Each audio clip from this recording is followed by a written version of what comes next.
Good morning, everyone, and welcome back to the Proof of Delivery podcast. This is our fourth episode. It might be our biggest one yet. We've got some very, very special guests joining us shortly to talk about the big news, which I think is obviously the headline for us this week, Ken, of what we've delivered. DAT acquired Alco, a carrier factoring platform yesterday, and we're thrilled to have Jeff Clements, our CEO at DAT, and Marcus Womack, who's Alco CEO and joining the DAT executive team, joining us in a little bit. So didn't want to bury the lead, but really wanted to set the stage for what we're going to be chatting about. Before we bring them in, let's just talk about what we saw in the market this week, Ken. What are headlines from your perspective?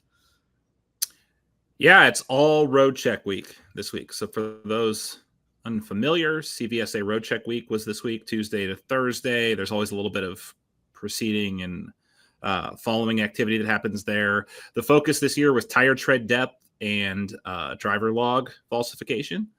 But I think the big news that everyone's been talking about is English language proficiency. So when you're at the end of a cycle like this and carriers haven't been spending a ton of money keeping their equipment up, you tend to see pretty big impact in overall out of service. Not like FMCSA out of service, but drivers taking themselves out of service, maybe taking vacation this week to avoid road check. So rates are up, volumes are way up, load to truck ratios through the roof. But yeah, you can kind of set your wristwatch to this though every year. Yeah, that's what it seems like or at least for the last 3 years. Everyone's been waiting for that moment that's going to catalyze the shift in the cycle. And it sounds like, I remember there every year it's been, maybe it's going to be road check, and it hasn't yet. What I do think is interesting, and there's a lot of chatter around, I don't think we've had an episode since the tariffs have been unpaused for 90 days or paused for 90 days. Yes. Pause, sorry. And what we're seeing is what I'm hearing is that shippers are really front loading orders to rush as much inventory here over the next 90 days as possible. So I know something we were talking about offline earlier this weekend was expecting to see a pretty banger June and July. Is that still what you're thinking, what you're hearing? Yeah, I mean, I think almost any shipper who has exposure into back to school and peak are going to try their best to combine those. You might see some like SKU tightening heading into fall just because they want to get the stuff in now. That 90 days is the pause is perilously sitting right around when a lot of like the back half of peak shipping happens. So yeah, I expect it to be a really, really crazy June, July, and August from all of the ocean stuff coming over and moving inland. That's a busy time of year anyway. Again, heaven forbid we get a hurricane or some other kind of weather or other event that could whip the market into even more of a frenzy. We had tornado warnings in Chicago last night, so summer weather is there. Yeah, we've had some bad storms. I think like right now the market is essentially buoyant, right? Like little shocks like road check week or polar vortex or winter storms, summer storms have driven the market up, and then it just ebbs right back down. So drawing grand conclusions off weeks here and there just tough. It's just tough right now. Yep. Cool. But anything else on your mind? I mean, it's kind of hard. We're a little distracted and filling time here before we bring our two superstar guests in, because I think this is really, really big news. It's something we've really quick. It feels like a long time, but 7 short weeks we've got to know these folks, and it's just been a blast. And I think all of us are ultra excited about what the future looks like. So I think without further ado, Kary, we should probably get to it. Let's do it. Marcus, Jeff, come on in. Hey. Good morning. Hey. Good morning. Welcome to Proof of Delivery. We're so excited to have you both here. As some of our first guests, we had Dean on 2 weeks ago. He was our first guest, but tough act to follow up. But I think you guys will fit the bill. So let's get straight to intros. Jeff, could you introduce yourself to everyone? You bet. So Jeff Clements, I'm the president CEO at DAT. I've been here for 18 months. I've almost coming up to a year in the president role. Before that, I was the chief product officer. My background is in marketplaces and payments at PayPal and eBay and Walmart and a couple of other places. So really, really having fun working in the freight market and serving our carriers and brokers and shippers. Well, that background is definitely going to be relevant to what we're talking about today. So thank you. And Marcus, please tell us about yourself. Yeah, good morning. Incredibly excited to be here. Marcus Womack, CEO, co-founder of Alco. Alco's about 4 years old. Bit of background about me. I've been in tech for 25 years, started my career at Microsoft, and then I've worked at companies like Uber, was at Uber previously, Axon, and a few other startups. So really excited to be here today. Awesome. I think what's really awesome about this, right? So like diversity makes really great teams. And I think most folks might assume that DAT is like all grizzled freight veterans like me and Kary Jablonski.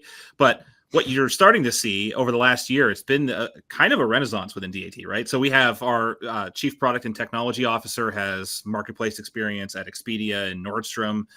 We've got Marcus and Jeff with deep payments experience. So, they can start to get some lingo bragging rights over us because we're sitting here talking about lumpers and tonu and like they just glaze over. And now they're using all these payment terms that I don't think any of us understand in the freight community, but it's kind of awesome. Still building out our freight dictionary, though, to be clear. Well, now we have a payments dictionary. After this call, Ken. Yeah. Name this freight or explain this freight term to us. We'll do that. It's interesting. It's interesting. It was like the last 4 years for me specifically. Mike and Ray, my co-founders, they were at Convoy, and I was at Uber doing mobility and tangentially connected to Uber Freight. So it's been a journey for us, I guess, over the last 7-ish years getting into the freight industry, specifically for us on the carrier side, which is where we started in our focus. Maybe actually that's where we start, Marcus. Can you tell us the founding story of Alco? How did you get from working at Uber, I think you're kind of around airports, which is something I worked on when I was there, to starting a carrier factoring business? Yeah, great. Yeah, so a little backstory about Mike, Ray, and myself. So we've been working together since 2007. We started at a little startup called iLike, and my first day I sat right across from Ray, and so we'd left iLike and started a company that we sold, and then we kind of went separate directions. We were at Axon for 5 years, and then I went to Uber and I was leading the Seattle office, and Mike and Ray were at Convoy. Mike and I got together during the pandemic, and we were actually on a fishing trip in Montana. We're like, we got to do something together again, and it was late 2020, and we're like, we got to figure out how to get Ray. And so Mike and I were brainstorming ideas, and we were looking at carriers in the freight space. They care about finding work, getting paid. And we saw that there wasn't a lot of innovation in the payment space. We saw how difficult it was to take, Raycon or BOL and get paid, and all of the financial challenges around, paying for fuel. And we saw the trucking profitability paradox. And so we kind of put two together and saw that, factoring really hadn't seen a lot of innovation, and fintech and AI hadn't reached freight. And that's really the genesis of how it started. And we recognized really carriers were underserved and overlooked. And ultimately, our focus as a team was to build mission-driven software. And it was just a great match for us to want to bring something to market that empowered carriers to take control of their financial back office. And that was really the start of Alco in late 2020, early 21. Were you guys opportunistic and just seeing when you hear about a business starting in 2020 in this space, it's usually, it's COVID, supply chains, we got to get in there? Or was there a different way that you got to factoring specifically? Well, we did interviews with truckers for probably 3 to 4 months. And Mike really unpacked this. You're the first one to sort of unpack, well, what is this, what's the details of factoring, and really mapping it out. We talked to carriers and they said, well, many carriers it's a one-way door to a factoring relationship, and we saw the terms, and we saw just the overall industry about the lack of automation, and really we thought we knew we could build a great software experience for these carriers. And as we sort of peeled back the layers of the detail, we just sort of fell in love with the opportunity to serve the customer base, just given how important getting paid is to running your business. That's awesome. So I got one for Jeff, and there was a no softball rule here. So this one's coming high and tight. Factoring is not really a SaaS business, even though DAT is one of the largest SaaS players in the space. So looking through this deal, I think why factoring is pretty obvious. So a lot of carriers factor. But what really intrigued you about Alco as the CEO of a SaaS business? You bet. Well, I'll take you back. So I mentioned I was at PayPal. I joined in 2003, which is pretty early. But before that, actually, I was at a startup that helped small sellers sell on eBay when it was quite difficult on dial-up. And I'll never forget the day that PayPal kind of launched into eBay. They started off as this Palm Pilot thing initially. And I set up an account and they had a $10 referral bonus. And when at that moment in like, I don't know, sometime in 2000, I had the $10 show up in my account in a digital account. It was just magic. And then I sold a couple of things on eBay and like the money just came in instantly. Years later when we acquired Venmo, and saw how they actually took it even to the next level, how great technology can just simplify the whole experience. It's just been something that's in my blood, to be honest with you. And it makes sense for marketplace businesses to build that connective tissue through payments. And Marcus said it way better than I'll probably articulate it. But when we saw this technology, understanding the dynamics of how important, our number one job in the marketplace with our load board is to build trust. It's what all of our brokers tell us, all of our carriers tell us. Trust and safety is the number one thing. And when you unpack that, there's some easy things that we've done. Building availability. I mean, it might not seem easy, but it was an easy choice to make. And we've spent a lot of energy there. And we've had 8 of the last 9 months, we've been at 99.9% availability. But then you have to kind of work backward from the customer. What's the next most important thing? Well, you want a trusted carrier. And there's no better way to have a trusted carrier than to have them onboarded through a payment network and to have to have that relationship. And so if you can marry like a best-in-class payments fintech experience and then also add trust to the marketplace for brokers and for carriers, it became quite a no-brainer that we needed to pursue this as opportunity. So you kind of don't start with your own business model and SaaS versus transactions and all of that kind of stuff. You start with the customer and you work backwards. And it wasn't really that complicated for us to figure out that we should make this move. And then when you kind of couple that with a great team, because people matter a lot when you actually want to go build something big and really impact an industry. And Marcus and his team are outstanding. So I think we actually might have just lost Marcus for a moment. He's out. Too long-winded, Kary. That's what happened. Kept it a little tighter. We'll get him back in a moment, but Jeff, we'll just keep going with you then. There's been a lot of, this is a question from our friend Matthew Leffler in the chat. There's been a lot of attention in the market now from the premier acquisition of Trucker Tools, might I add, back in December, but now also our second acquisition in 5 months with Alco. How should the market be thinking about DAT and what we're doing in the M&A space? You bet. So again, it starts with the strategy. And we talked about this for those folks that could attend DatCon last year when we were in Kansas City or watch some of the live stream. We explained that again, everything for us is building the most trusted load board and marketplace. That is what the market wants. There unfortunately has been fraud that has come in over the past couple of years into this space in a lot of different forms and format, and we play a really critical role. So what we need to do is unpack and figure out what are the moves. And so the first thing that we did was availability. The second thing we did was start to build our carrier management suite. You've started to talk about that in the market a bit, Kary, but we're going to provide more insight in around the carrier's profile, their experience, data, and then really build that into the load board and make it easier for brokers to connect with the carriers that they want. Trucker Tools plays right into that, right? Visibility, tracking, having a connection to the ELD, that gives assurance to brokers and to shippers. So it was a no-brainer for us. And then Alco and connecting the dot through payments is another. So you can draw that line, and hopefully the usability improvements that we're doing along the way to our core load board to make it easier to post, to make it easier to find a truck or to find a load. It's all connected. So that's what the market should take away, that we're really trying to help really respond to what they've asked of us, which is to become the most trusted and largest load board marketplace in the US. Yeah, that's awesome. I think it's been really cool to see a lot of the reaction. We got a lot of inbound texts and calls from our customers and partners and friends and reading the tea leaves out there in social media. when you start to see the strategy that you've like pained over for over a year just become obvious in the eyes of customers, that is just, I think, one of the coolest things. It's like, oh, you want to be an end-to-end marketplace and make doing business easy. It's like, yeah, we could have saved ourselves a lot of time like memo writing if we would have just like done that. It's like, yeah, it's really cool to see that. And I think that pivots to the next question, Marcus, and maybe a little self-congratulatory you can work in here. What's next, right? I heard just yesterday in the few short business hours we had, we broke some records, but what now and what next as it pertains to this coming together? Yeah.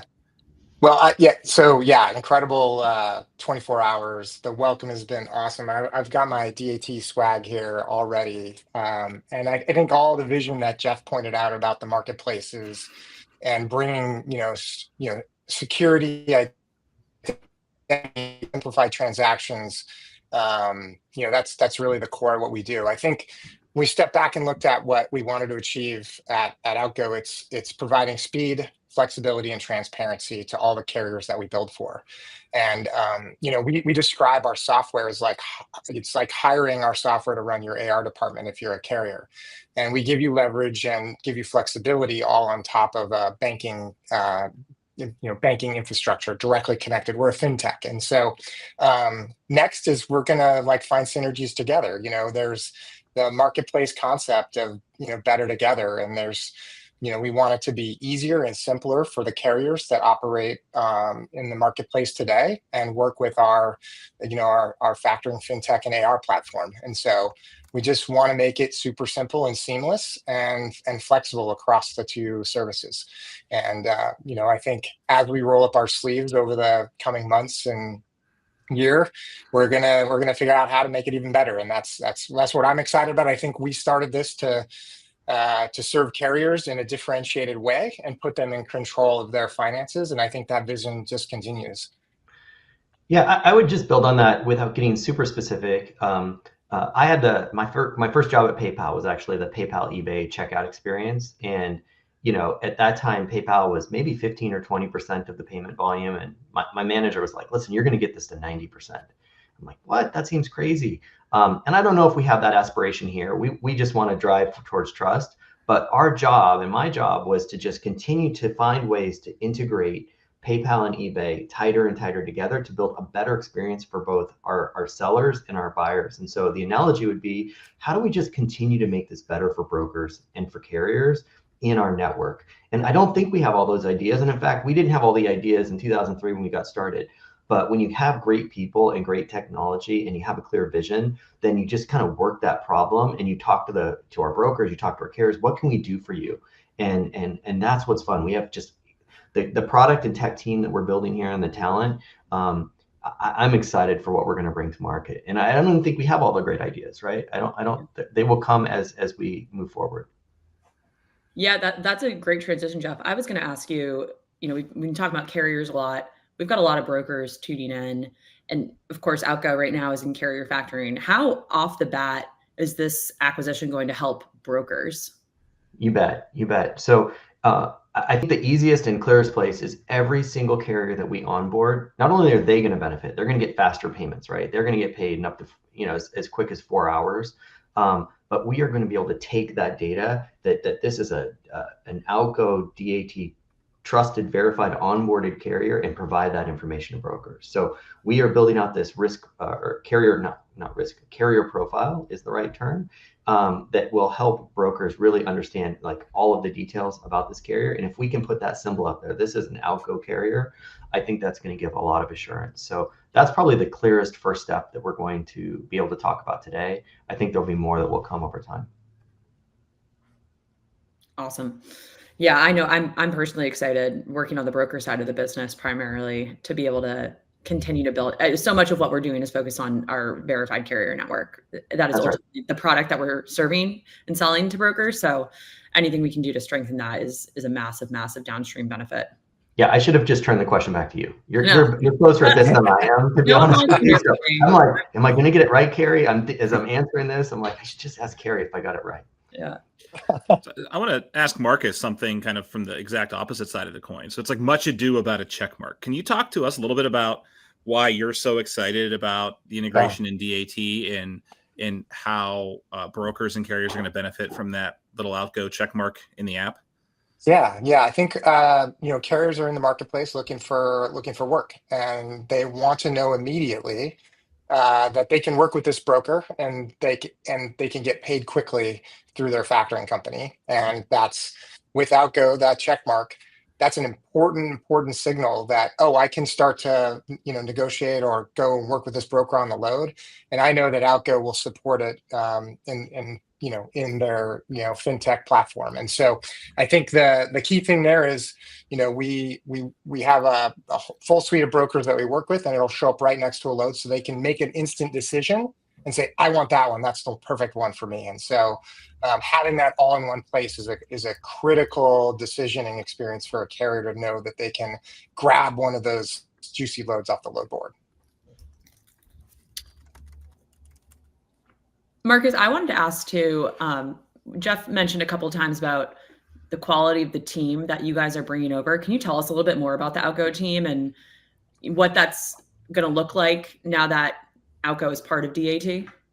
Yeah. So, we've been around 4 years, and we built up a team, of people we've worked with throughout, our time in various companies. And so that's Uber, Convoy, Axon, Microsoft. And we have experience building software to serve, carriers. And so, we've worked on large scale problems. Carrie, you mentioned at the beginning, I worked on Uber at airports, which is a really challenging marketplace problem. You have to make sure you have the right amount of drivers to meet the demand for, passengers that are landing. And so, it's a varying different level of experience from, focus the customer experience to behind the scenes fintech technology. And so, we are really excited about continuing to scale the team and invest in the platform we've built. The tech we've built is from the ground up and fully unified. And so, we talk about the carrier experience, but there's a whole bunch of pieces behind the scenes that we use AI to automate the back office and invoicing process. And then we're directly connected to the banking system. And the big benefits of that is it means that our customers can get access to funds 24/7, 365, because we have it's directly connected to a bank account. And so we build out a team to support all that, and we're going to continue to invest in it. And both carriers and brokers are going to see those benefits of that payment network we built. Great. Hey, Kary, can I also chime in with one thing? I know that there are primarily brokers on here. Some of our best ideas on where to go next come from brokers. So, to the extent that anyone that's on or listening have ideas for us and where we can go next with Alco or beyond, it's something that our ears are open, and we'd love the feedback and ideas as well.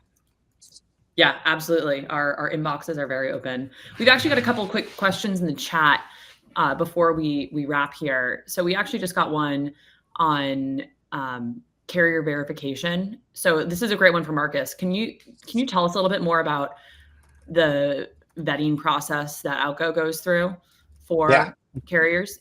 Absolutely. Yeah. So, we do a thorough onboarding of every carrier that comes onto our platform, because we're opening a bank account in the name of the business and checking the owners and beneficial owners of the business. So we go through a thorough process and make sure that every carrier that is on the platform is checked. And we do not, there's a whole bunch of signals we take in from a identity standpoint. We do selfies, we do multiple steps to just ensure that this is the business, these are the people, and that starts that's ground zero.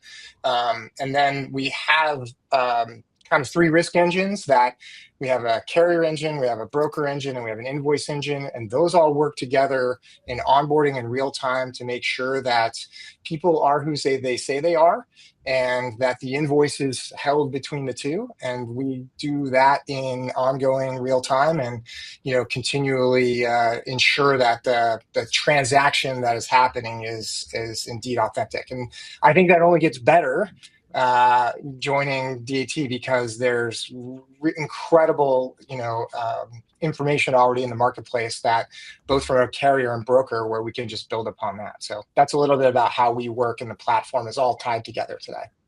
And you can always submit a request to learn more at Alco or dat.com. I'll make the plug for you. All right, Jeff, I'm going to wrap it up with a question. You and I kind of started this corp dev journey about a year ago. It's been super fun, grueling at times. Just learning about this, I think, has been awesome. As Kary said, we brought on Trucker Tools, which was an outstanding acquisition. Alco is an outstanding acquisition. Obviously, we can't get specific, but in your mind, what's next on that 12 to 24-month horizon for DAT? Yeah, I don't think we can get specific on what's next. What I will say is, and just kudos to you, I think it's been really fun to start with our strategy and to just talk to a number of people in the space. I would say I don't think that we had, exactly Trucker Tools on our radar board until we met Kary, and Kary really helped us understand how that absolutely adds trust to what we're doing. Likewise, we had an idea that we would like to go into payments and factoring. Until we met Marcus, I don't think the light bulb went off on how exactly it could fit together. And so maybe I would turn this back around to kind of filling up your inbox. If there are other great entrepreneurs that are out there or leaders in the space who think that they can help us with this vision of building trust in the marketplace, like, give us a call, because we don't know everything. I certainly don't know everything because I'm new to the space. You know a ton more than I do. But that's our goal of how do we actually continue to put the pieces together, and increasingly over time, most of our internal energy is on keeping our platform available and up. That is where all of our intensity goes. But over time, as we get that under control, and I think we're well on our way, then we also free up more capacity to build internally. So you're going to see this mix of, we're augmenting through acquisitions, certainly over the past 7 months, but we also will be building our own innovations. So that's kind of where we're headed. And we love to just connect with folks in the industry and learn. We're always learning and trying to figure out what 1 + 1 = 3, just to use an overused term. Awesome. Thanks. Great. Well, Jeff, Marcus, thank you so much for joining us. It's been really, really exciting over the last 24 hours to see the reception for the Alco team. Marcus, I know I'm personally just really excited to work with you as coworkers now. And Jeff, it's been a blast to join the team underneath your leadership. And every day I'm fired up about what we can do to help serve our customers. So just really appreciate you both taking some time this morning in a very, very busy 24 hours to come on and chat with us. Awesome. Love the podcast, guys. You're doing a great job. Yeah, thanks, Kary. Thanks, Ken. Looking forward to it. Let's get to building. Thanks. Let's go. Let's Alco.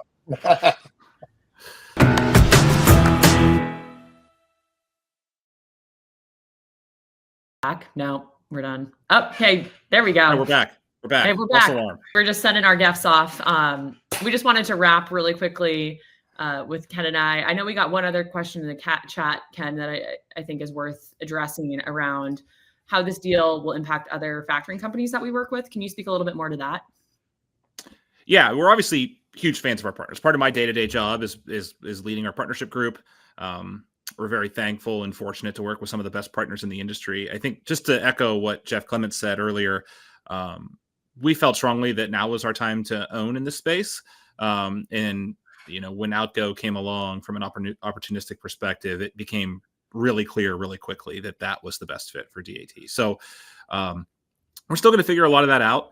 But my goal over the last year in partnerships, which was relatively new to me, has been really forging stronger bonds throughout the industry. I mean, this won't come as a shock to most folks listening, but maybe that wasn't DAT's absolute strength throughout the last 45 plus years, but it certainly is starting to become one now. And it's something I'm super excited about. So again, all the thanks and gratitude in the world that our partners that we worked with over the years, and hopefully continued success and partnership there forward would be my off-the-cuff answer. Great. Thank you. All right. Well, I think that's enough excitement for today. Thank you to everyone for tuning in. I think just looking at some live numbers, much like Alco seeing record applications yesterday, I think we might have had record viewership on this live stream. So thank you to everyone for tuning in. Please send us feedback, questions, thoughts. If you've got ideas for guests, send them our way. Ken and I are going to continue to just experiment with this format, and we're really enjoying having the opportunity to share more about what's going on underneath the hood over at DAT. Yeah, this has been fun, right? It's a little bit more informal. There's no charts and graphs. We're able to talk more about the market. I've appreciated your leadership on this as well. It's been awesome.